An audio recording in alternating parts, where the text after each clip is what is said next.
There's cutting the tree so you can put the roof on it, putting the roof on it, and then drilling all the holes for the mason piece. And really, beyond that, just making sure there's mud for the mason piece. So.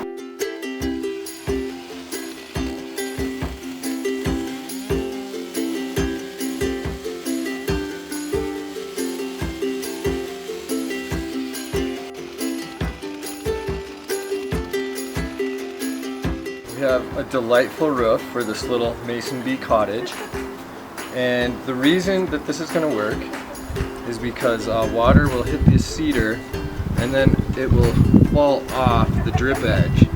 We know that this roof would not be sufficient if it was so short, like this, that water would be falling and running down the stump.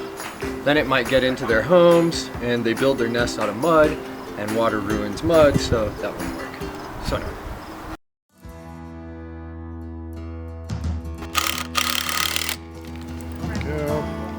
5/16 inch drill bit is ideal. Anywhere between 1/4 inch and 3/8 inch is kind of what you're looking for as far as the diameter that mason bees like to put their nests in. Then you want to put the hole deeper than 3 inches, and 6 inches is really ideal if they like nice deep holes.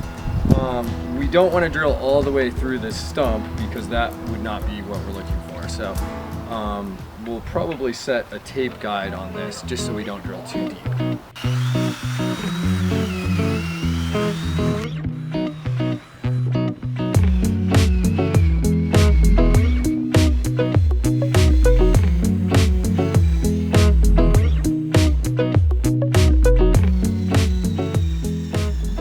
Alright, I think we've got that drilled out, and now the only thing we really need is just to make sure that there is some mud around for them to build and utilize to build their place to put their bees, or place to put their eggs.